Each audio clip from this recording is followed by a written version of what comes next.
Welcome back to our intermediate financial accounting class. We have been talking about property, plant, and equipment, PP&E, through the last several sessions.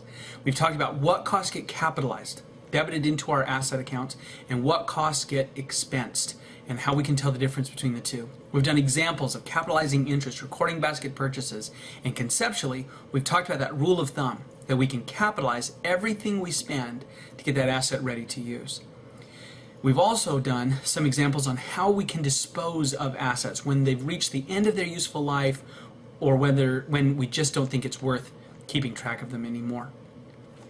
We did 3 different examples at the end of our last section of these disposals. We did a sale, we did an abandonment, and then we did a loss on exchange. Now it's time to take a look at the flip side. What happens if we exchange this old asset for a new asset and it's a gain situation? And we're going to pick up with that right now. These were our calculations in the first part of this example, where we had our piece of equipment worth $1 million when we originally purchased it. We had depreciated away $600,000 of that original $1 million purchase price. And under this example, we assumed that the fair value of this machine, what we could sell it for on the open market, was $350,000. And our book value, of course, is that $400,000, so there was a loss. We knew that this asset was worth more on our books than we could get for it on the open market. So we had a loss and had to show that loss. So to do that, in step 2, when we calculated the historical cost of the new asset that we were trading for, in this case the piece of land, we used the $350,000 fair market value of the old asset as the historical cost of the new asset. And then down in our journal entry, we showed this $50,000 loss. We gave up a machine that on our books was worth $400,000 for a piece of land worth $350,000. The market value of that old asset that we paid to this other company to get that land. And that let us show that $50,000 loss. Now we're going to tweak the scenario just a little bit using those same basic numbers for our old machine, $1 million original purchase price, $600,000 of accumulated depreciation. Now though, we're going to change it and assume that the market value of the old machine was $425,000 instead of $350,000. So we're increasing the market value of that old machine, just for this part of the example, by $75,000. And we're going to assume that this trade has commercial substance, meaning that being able to own this piece of property instead of this machine is going to substantially change our business. So how would we record this exchange? Well, we'll walk through the same 3 steps. So step number 1 is to calculate the gain or loss. And again, we compare the fair value of the asset. Again, this is the asset that we're giving up. Now we're assuming that's $425,000 with the book value of that asset we're giving up. And we already calculated that as $400,000. That was the original historical cost of $1 million minus the accumulated depreciation of $600,000.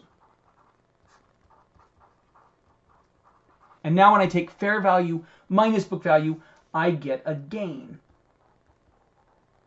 of $25,000 because it's a positive difference. So as we move into step 2, where we're going to calculate the historical cost, or the capitalized amount,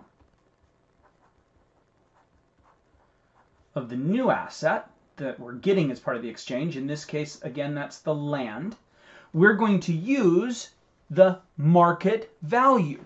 And we can do that because it's got substance. If it doesn't have substance, then we can't use the fair value.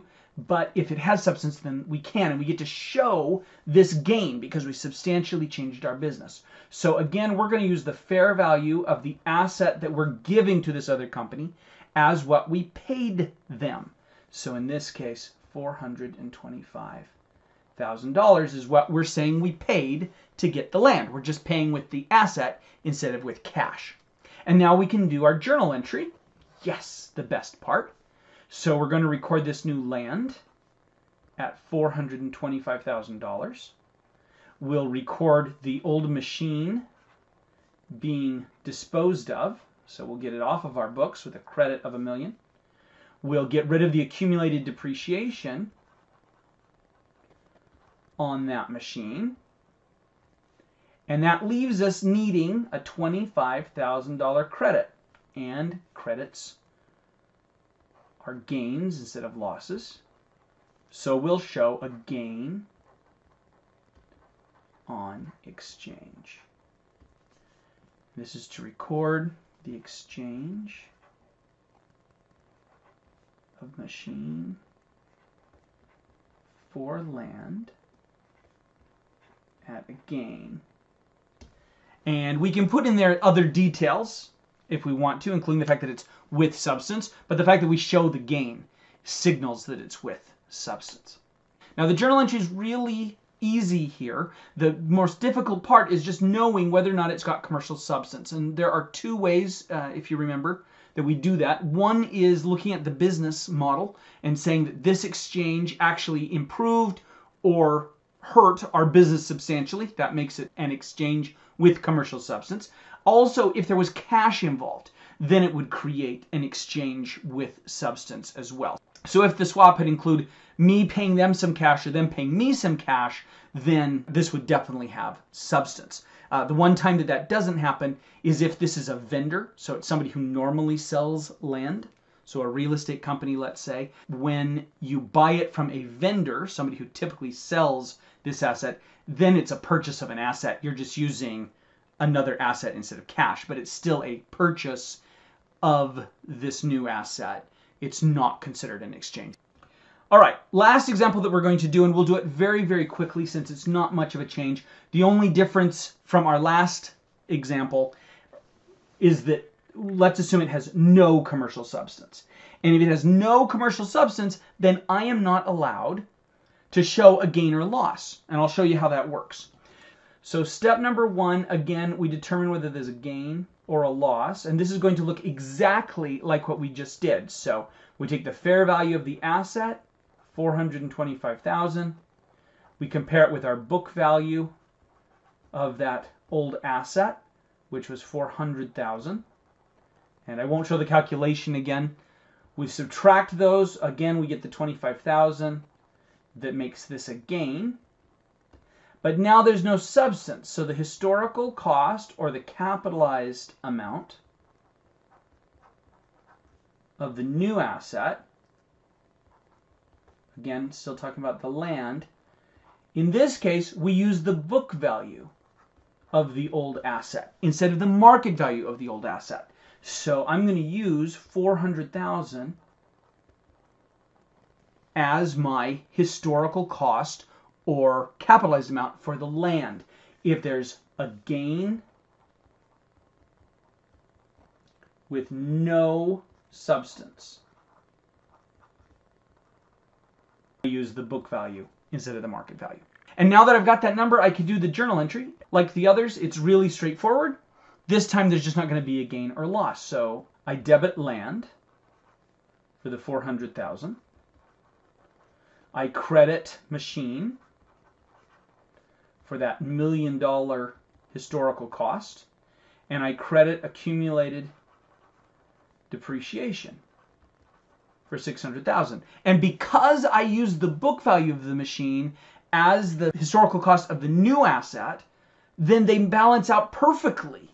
Because I designed it that way. I calculated it that way. So there's no debit or credit needed to make it balance. It balances perfectly just with the numbers I already have.